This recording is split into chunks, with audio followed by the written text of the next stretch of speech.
Hi everyone, welcome to your favourite cooking channel fusion kitchen. और मैं आपकी cooking expert Sumita आज फिर आपके लिए एक ज़बरदस्त सी रेसिपी लेके आई हूँ। चलिए स्टार्ट करते हैं। दोस्तों, जैसे कि आप सबको पता है कि ईद आ रही है और उसकी स्पेशल रेसिपी जो है ना वो है शीर खुरमा। इसके बिना तो ईद अधूरी होती है। ये रेसिपी मैं आज आपके साथ शेयर करूँगी, कैसे बनती है आप पूरी वीडियो देखें। सबसे पहले आप देखिए आपको क्या चाहिए। बारीक वाली ऐसे लंबी लंबी सेवइयाँ आती हैं, मार्केट में ईजिली मिल जाती हैं, ऐसे लंबी लंबी आपको मिलेंगी। हाफ कप आपने लेनी है।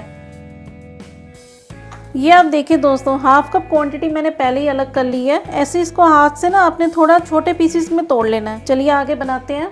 चलिए दोस्तों, अब आगे आपने एक बड़ा चम्मच घी का लेना है। इसको गर्म होने देते हैं। चलिए घी गर्म हो गया। अब इसमें जो सेवई हमने ली थी ना वो डाल देंगे और चलाते हुए इसको हमने घी में भून लेना है जब तक थोड़ी अच्छी खुशबू ना आने लग जाए। और फ्लेम मैंने स्लो ही रखी है। स्लो फ्लेम पे ही आपने भूनना, नहीं तो एकदम से जलने लग जाएगा। चलिए 4 से 5 मिनट इसको ऐसे ही भून लेंगे। दोस्तों 5 मिनट करीब हो गए ऐसे चलाते हुए भूनते हुए। खुशबू बड़ी अच्छी आ रही है और कलर भी आप देख सकते हैं थोड़ा थोड़ा चेंज हो रहा है सेवई का। बस इससे ज़्यादा हमने भूनना नहीं है। अब इसमें काजू और बादाम डाल देंगे। थोड़े से आप ले लें और इनको ऐसे थोड़ा मोटा मोटा चॉप कर लें। इनको भी 2 मिनट करीब भून लेते हैं।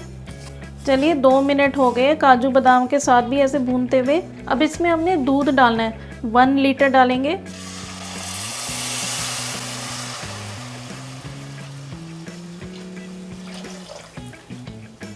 और ये फुल क्रीम मिल्क आपने यूज़ करना है। एक बार अच्छे से मिक्स कर देते हैं। चलिए अब फ्लेम को कर देंगे मीडियम और बीच बीच में चलाते हुए हमने इसको कुक करना है जब तक ये थोड़ा गाढ़ा ना होने लग जाए। कोई भी आप मीठा बनाते हैं उसमें आप फुल फैट वाला दूध ही यूज़ किया करें, उससे बहुत ही अच्छा रिज़ल्ट आता है। ईद पे दावतों में आप ये रेसिपी को ज़रूर ट्राई करें, या वैसे भी गर्मियों में आप ये बना के खा सकते हैं क्योंकि इसको ठंडा ठंडा ही सर्व किया जाता है। चलिए 10 मिनट करीब ऐसे कुक कर लेते हैं, फिर आगे नेक्स्ट मैं बताऊँगी क्या करना है।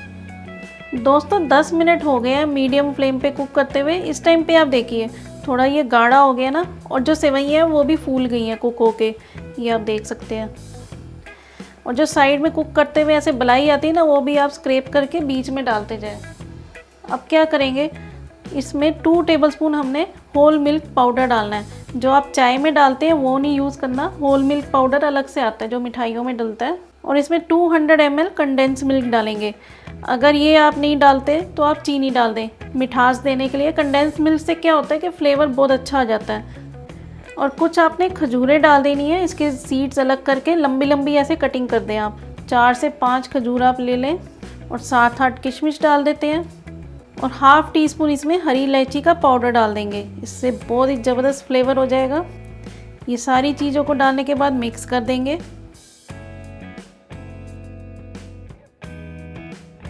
चलिए दोस्तों, अब सारी चीज़ें अच्छे से मिक्स हो गई हैं। इसको हमने अभी और कुक करना है जब तक थोड़ा और गाढ़ा ना हो जाए। तो चलिए इसे होने देते हैं और बीच बीच में आप चलाते ज़रूर रहें ताकि नीचे ना लग जाए, क्योंकि फ्लेम तो मीडियम ही है ना।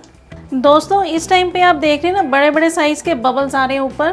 पहले छोटे छोटे साइज़ के आ रहे थे, अब बड़े बड़े आ रहे हैं। बस ऐसे जब आ जाए ना तो ये पहचान होती है कि पूरी अच्छे से ये रच गई है, गाढ़ी हो गई है जो हम बना रहे हैं डेज़र्ट। बस इससे ज़्यादा हम कुक नहीं करेंगे। आप देखिए कंसिस्टेंसी एकदम ठीक है, कलर भी कितना अच्छा आ गया।